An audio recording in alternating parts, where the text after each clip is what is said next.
You know, there's probably someone in your life, this is what I would say to them, there's probably someone in your life that mentored you. I would love to see you be that for them and mentor them. And that's a way of, isn't that a nice way of bringing people in rather than you guys have to start getting more involved? Yeah? Does that help? Thank you so much. Yeah, good. Let me just add one thing to that. The rules in B&I are important. The system is important, but we can't apply them like a fascist. Okay, we got to practice tough love. We got to show people we care about them. We need to apply the program more like Mandela than Attila. And I think what happens all too often in our chapters is we apply the rules like Attila, not Mandela. So you want to, you know, diplomacy and tug on their emotional strings and a little bit of their ego to get them to do the right thing. Yes? I'm Chenika Bhivaniwala from Lord's Chapter. So sometimes the meetings can become monotonous with the same set of system for 30 seconds and presentations and reporting on referrals and business. So what could be some innovative ways to energize the meeting? I love that question. That's a great question. So there are all kinds of things that you can do to keep a chapter lively and interesting and excited. You have to understand, one of the reasons that B&I works is the whole concept of timed repetition. That when you repeat a process over and over and over again, you become more proficient at it. One of the things I said, and definitely in one of our webinars, is you want to be successful in business, do 6 things 1,000 times. Not 1,000 things 6 times. And so one of the things that makes B&I successful is that timed repetition. But it could also get monotonous, which is your point, right? So you gotta have some fun. It's important to keep the fun in the fundamentals. And there are a lot of things you can do, including meeting stimulants. Now, I'm not talking about good drugs, although there might be some chapters that need it, but I'm talking about these exercises. Are you guys familiar with the meeting stimulants?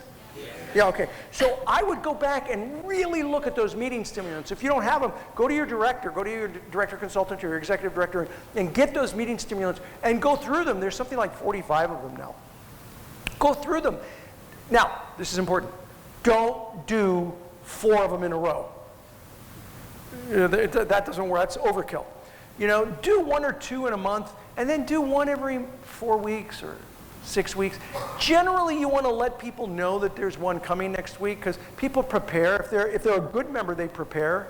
And so you don't want to just spring it on them. Usually let them know there's going to be a meeting stimulant. And you might tell them what it is. You might tell them it's going to be a surprise meeting stimulant. So just come in with an open mind and I'll tell you what it is, just so they're prepared. We first came up with the meeting stimulants. Actually, in our list, it's number 2. But it was actually the first one I saw. And so I'm going to walk on over here and I'm going to grab a chair so I can show you this meeting stimulant. Hopefully the speakers aren't going to scream at me. Would you mind just grabbing a chair? Because when you get close to speakers, they scream at you. I don't know if that's a speaker. No, that's not a speaker. There's the speaker. Thanks. Okay. So here's what, I'll take it up. So what happened was this, we just saw this happen. This is like in our first year. This was 1985. We had a chapter who was getting bored doing the same presentation. And so they said, well, let's do something interesting. And what they did was they did what we now call cards in a basket. They had everybody pull out one of their business cards and put it in a basket. And they stirred it around and reached in, and whoever's card you pulled out, you had to do their weekly presentation. Okay, so you had to do their weekly presentation. So this was so funny. I saw this woman who she couldn't have been 4'11" maybe, pull out the business card of an ex-college basketball player who was 6'5", okay? And so she pulled it out, and then she pulled her chair out. And then she stood on her chair, and she did his 60-second presentation. Back then it was a 60-second presentation. So she did his one, yeah, it's a great photo op. Good. So tag me on that one, will you? So she did his weekly presentation. She used his hand gestures, she used his cadence so that it really kind of sounded like him. People were in hysterics. Take the picture quick, because I'm standing down now. So people were in hysterics. It was just so funny that she would do that. And we never, I don't know, it wasn't part of our plan. And we loved it so much that became one of our first meeting stimulants. And when you use it occasionally, you see amazing things happen.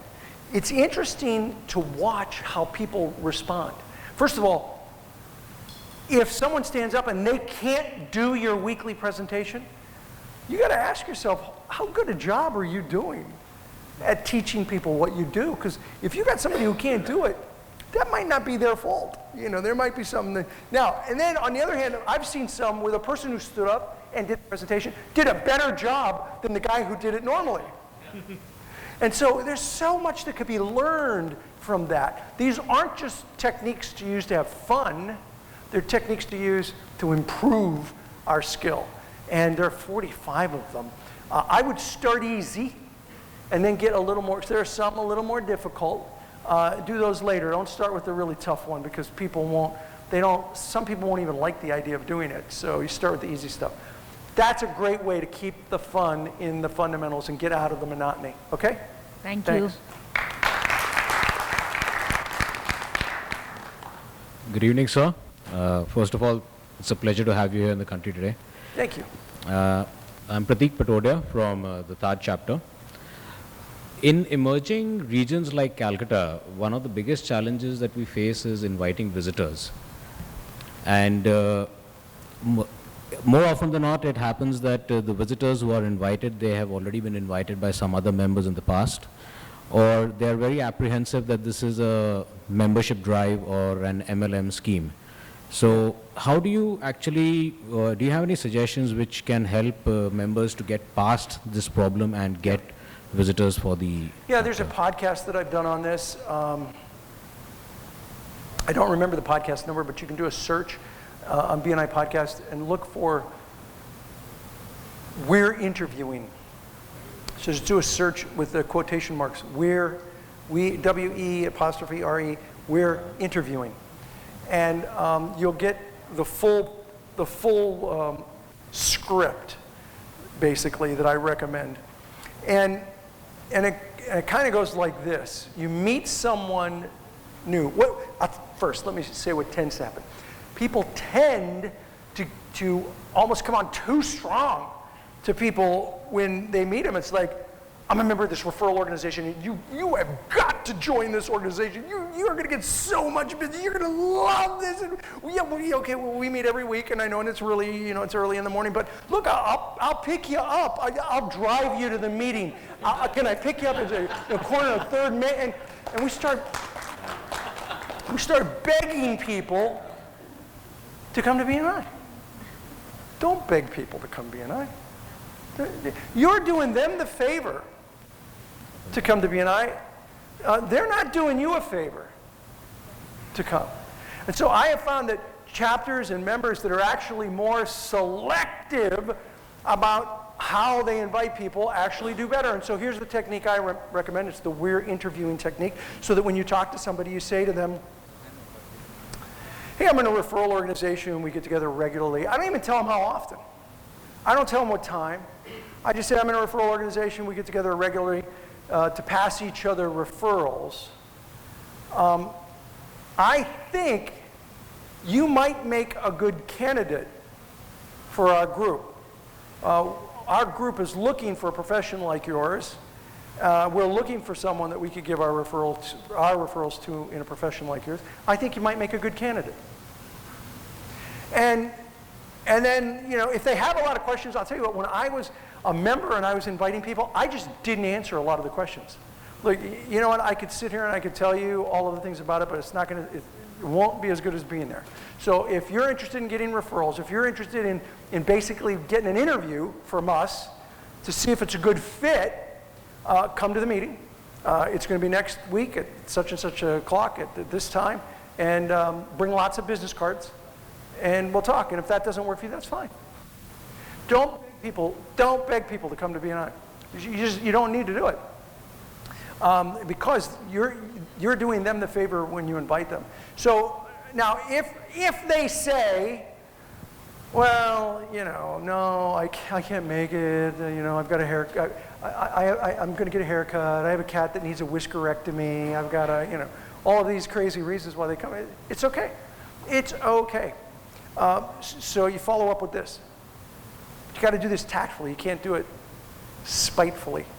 You say, I understand, meeting early in the morning is really difficult. Can you recommend a really good person in that profession that we could give all of our referrals to? Now, you want to see somebody get religion really fast. It's like, whoa, wait a minute. And I have done that where I have had people say to me, whoa, wait a minute. Now, I can't make it, but I got somebody in my office that I would really love to send. Can they come? And I said, well, we're more than willing to interview them. Then interview them. Don't just take the first person with a check. I think too many chapters, the only test they give is what I call the mirror test. They stick a mirror under their nose. If it fogs up, you're in. We'll take you. So, be selective about who you bring in. But using the we're interviewing technique is a great way to do that. Does that help? Yeah, very much. Very much. Thank you, sir. So we got 25 minutes and probably can't do any more questions. The last gentleman there, you're it for the questions at this point, and then we'll have some time later to do a few questions, okay? Hopefully we can get to that last question. Go ahead.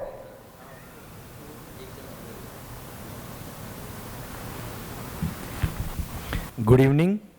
Myself is Dinesh Atal, representing Andhra Pradesh, Vijayawada. How to motivate members to attend more and more trainings? Yeah.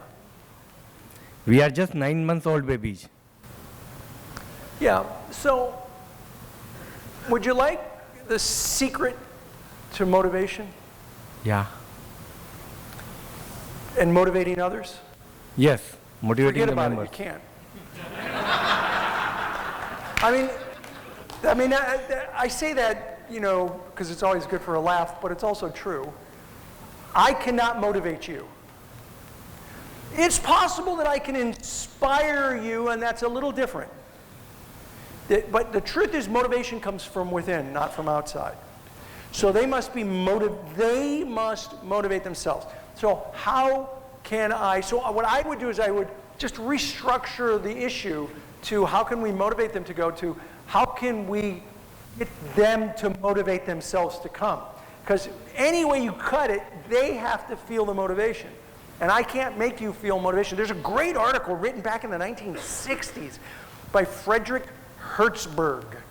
It was published in the Harvard Business Review, Frederick Hertzberg. It's called, this is the title, One More Time Now? How do you motivate people? And this is back in the 60s, and he says, look, short-term motivation is possible, where a boss says, if you don't do this, I'm going to fire you. So you motivate them. But that's short-term, and when the boss turns around, that person will undermine them because they're upset, they're mad at them. So there is short-term motivation, but long-term motivation has got to come from within. And so my advice to you is focus on the why, not the how. Not that they have to go to motivation, but they want to get more business. And the best way to get more business is to go through training. And so if I were to motivate people to come to an event, I would talk to the people who've been to that event before. I would have them talk and say, before I went to that meeting, I made this amount of business. Today, I make this amount of business. And a large part of the reason for that is the kind of training. This program and several other programs helped me to go from here to here. Now, that's a why that gets most people's attention. And so provide an environment where they can motivate themselves, and getting others to talk about their successes, the storytelling piece of it is the way to do it. Okay? Thank you. Thank you. Yes, sir. Good evening, Dr. Misner. This is Sanjay Chaudhary from BNI Prudent. I'm into mobile apps development. My question is, bonding is about bonding at the cost of business, and when to draw a line. See, when we get into BNI, we are encouraged to bond with members. At certain point of time, we gel with too much with fellow members, few members, and that comes at the cost of we just forget along the way that we are here to do business. So my question is, like, how to avoid that, and when do we understand that there is too much of bonding happening, and when to draw that line? Okay, so I didn't follow all of that, and it's my fault. I apologize. I'm having a hard time understanding the question. Yeah. Shall I repeat? You want to take another shot at it, or somebody help me out? Yeah. Yeah. When we are encouraged to bond. My accent is too thick. So what he's wanting I to can't ask is, understand. what he wanting to ask is that, what is the line to which we should have bonding amongst members? Should we have too much of bonding at the cost of business? Or when should we draw the line for bonding and gelling with each other and not doing much business? Okay, I got it. Great question. And it's a question I'm rarely asked. So I appreciate you asking that. Yeah, you know what? There's a fine line there. When I started BNI, I went to networks that were highly mercenary. They were all about business. They didn't care about relationships at all. It was all transactional. They just business, business, business. Then I went to other networks. They were all social. It was about happy hour and hors d'oeuvres, and and there was just no business done. And that was too social for me. I mean, I like social activities, but this is a business organization. So what you need, what I felt I needed, was an organization that combined that was not mercenary, but was focused on business, and was not so social that it became a coffee club. And so it's the merger of the two, and that's the fine line that you have to play with. And so I believe that you've got to have friendships in the chapter, and that means building connections and maybe doing social gatherings occasionally, doing things as a group. Many chapters will go out and have they'll have a picnic together, or they'll have a holiday celebration of some kind together, and that's really good. It's just important that you also maintain the accountability, because here, look, one of the strengths of BNI is that most of the members are friends. One of the weaknesses of BNI is that most of the members are friends. Friends don't like to hold friends accountable, and so we're not a friendship organization. We're a referral organization. Now, you got to be friends to pass referrals, but that's not our focus. So it is that blend. And when you start to see it go one way more than another, it's usually becoming too social and not focused enough on business. And so it's usually an accountability issue. Not always, but people, like water, tend to seek the path of least resistance, so it tends to be more that. Does that answer your question? I mean, I don't have a specific technique, but it's the art of balancing spinning plates. Yeah? That answer. Thanks. Thank you. Good evening, Ivan. I'm a member from Vizag region. I have a question. After 32 years, even today, UK and US has largest membership strength. But month after month, Indian regions and chapters are doing better in traffic lights. Yes. What is the feeling of global members when we are doing good? Though we have less number of people compared to UK and US. They're really ticked off. Yeah, I mean, I don't think they like it. Nobody likes, people like to win. But I think it's a wake-up call for some countries that we can do better. Now, look, there are a number of reasons why India is doing better, and I've talked about one of them. The education and immersion in education here is far beyond any country, or almost any country. There's one or two that may be close, but far beyond almost every entrepreneurial country out there. Let me give you this is completely unsolicited, you may not want to hear it. Let me give you some advice as business people in this environment. You are on the top of the world right now.